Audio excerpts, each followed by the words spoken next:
I'm sorry, Nanaki, I was wrong. No, you old pirate, it was me. No, it's my fault. Julika, Not at all, you it's rock. mine. Miraculous Ladybug's 5th season went out with a bang as Gabriel succeeds in summoning the Kwami of reality to help him rewrite the world in his image. It's hard to imagine how the next season could have moments like Monarch and Ladybug's shared identity reveal, Bug Noir, and the Miraculouses getting restored. One of the most exciting elements of the finale is Marinette giving each Miraculous to their wielder, allowing each of them to be heroes full-time. Many side characters who had to take on a minor role during the 5th season can finally return in earnest. In today's video, we're reviewing a few plot lines that could return in Season 6 to help refold some fan favorites into the main story. I love you, Rose. I don't say it enough. I love you too, Marinette. Number 1. Natalie and Adrian's relationship.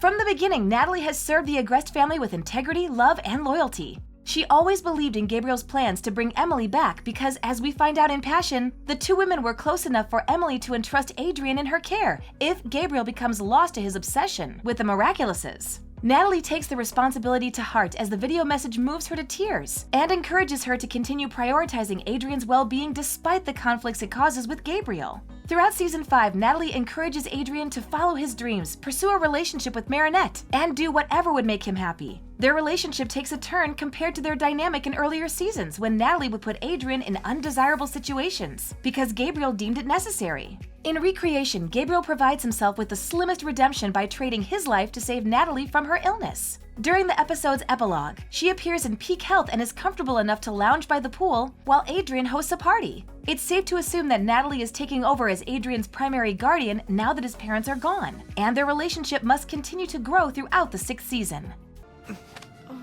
You mean so much to me, and even if I can't actually do anything for you, I'll always be there for you. Always.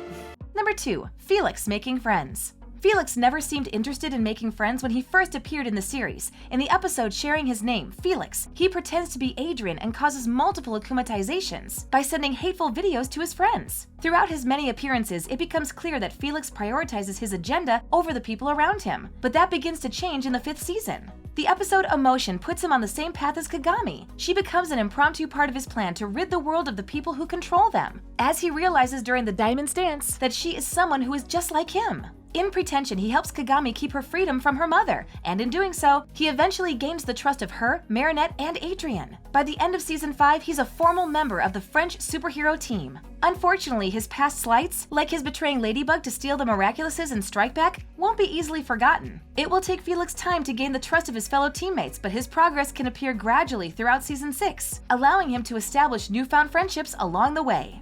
I dare you. Are you insane? We can't do that. Of course we can. I can. Number 3. Rose's illness. Due to never receiving attention before the episode Guilt Trip, Rose's friends in Miss Boustier's class were surprised to hear about her chronic illness from childhood. The illness can come back suddenly, causing Rose to have migraines and even become hospitalized. The series doesn't name her illness and provides a small pool of symptoms to conclude from, but Season 6 may shed some light on her situation. Rose mentions that she doesn't want to be treated differently because of her illness. She has learned to enjoy the little things, sing as loud as necessary, and appreciate her friends. She is living her life to the fullest and nothing will stop her. However, no other heroes in the French superhero team can provide representation or information about what it's like to live with a chronic illness, and any struggles faced by Rose could allow a portion of Miraculous Ladybug's audience to feel seen and understood. Miss Bustier, may I go to the nurse's office? Miss Hetty is back. Number 4. Kagami's newfound freedom. Much like Adrian, Kagami has struggled under the oppressive thumb of an overbearing parent. Tomoe does allow Kagami to make personal decisions, but that freedom comes with the limitation that her choices must align with her family's morals and desires. A prime example of this occurs in Pretension, when Kagami wants to stop pursuing Adrian, but gets punished by Tomoe and is forced to give up their family ring due to not following orders. In the same episode, Felix saves Kagami from her mother and helps her escape her mother's control. He does so by giving her back her family ring. The situation alludes to her potential origins as a sentimonster, as she helps Felix tell his story in Representation, where they claim that she is a girl just like him. If Kagami is also a sentimonster, retrieving her family ring ensures she doesn't need to follow her mother's orders again. Like Adrian undoubtedly will in Season 6, she will have room to grow, learn, and make decisions for herself. What do you see here, Kagami? It is our family crest, and that crest dictates your behavior, a duty. Number 5. Jagged Stone and Julika's relationship. One of the biggest surprises in Season 4 was the reveal of Luca and Julica's father. The twins were surprised to learn that their estranged father was their idol, Jagged Stone. There aren't many characters in the series with separated parents, so the storyline in Seasons 4 and 5 about Jagged trying to establish a relationship with his teenage children is noteworthy. While Jagged and Luca find themselves on good terms, Julica struggles with the fear that her father prefers his more social son. In Crocodile, she confides her fears to Marinette, but when her fears come to the attention of Jagged, he does his best to ease them by gifting Julica his bass guitar and encouraging her to talk to him about anything. The conflict seems over until representation, when Julica must face her worst nightmares. Her nightmare includes Jagged yelling at her, signifying that she still fears their relationship breaking. Next season, these fears and her tenuous dynamic with her father need further exploring. Julica plays bass for Kitty section, right? So I thought it'd be cool if I gave her the very first bass I ever owned. Happy birthday, Julica. Number 6, Luca's apprenticeship.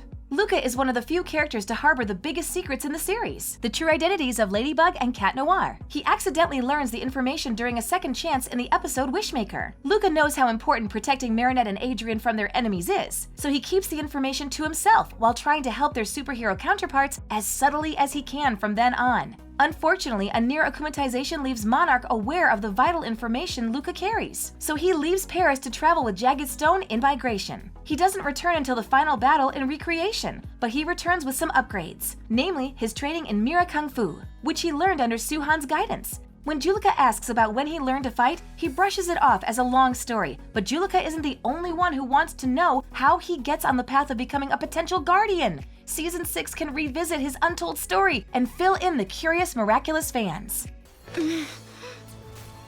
But how did you... That's a long story. Number 7, revealed identities. When Miraculous Ladybug first began, Ladybug and Cat Noir went to great lengths to prevent their identities from ever being revealed. Among the French superhero team, sharing identities was taboo and against the rules, except for Master Fu and Ladybug, who had known the identities of every wielder to hand out Miraculouses. This crucial role has become more lenient in passing seasons, as secret identities become revealed left and right. Chloe's identity as Queen Bee was never a secret. Hawkmoth learns the identities of numerous wielders in Miracle Queen. Marinette tells Alia hers in Gang of Secrets, and the list goes on. The rule to keep one's identity a secret is to protect wielders, their loved ones, and their Miraculouses from potential danger. Now that so many miraculous wielders have broken the rule, there must be repercussions in future seasons. The most likely threat comes from Lila, who, after stealing information from Gabriel in Revelation, knows the identities of numerous heroes on the French superhero team. Marinette, I'm your very best friend. And I am Ladybug. Miraculous Ladybug isn't a series that shies away from its massive cast of characters. Most of them receive an episode to detail their hopes, desires, or deepest struggles. Now that a new villain and superhero team will dominate the story in Season 6, some of the side characters from the previous season will rise to become part of the main narrative alongside Marinette and Adrian. There's no telling which of their friends and fellow heroes the writers will choose to use, yet they all have the potential to be relevant again, each with unique and compelling stories to revisit that could only make the tales of Ladybug and Cat Noir richer. He feels worried, and I would be too if I were him. Thanks for watching. If you enjoyed this video, be sure to hit that like button. Subscribe to our channel and turn on notifications to stay updated on our uploads. Gabriel Agrest is an alien who hid his flying saucer under the pyramid of the Louvre. He must have other secrets hidden inside his house.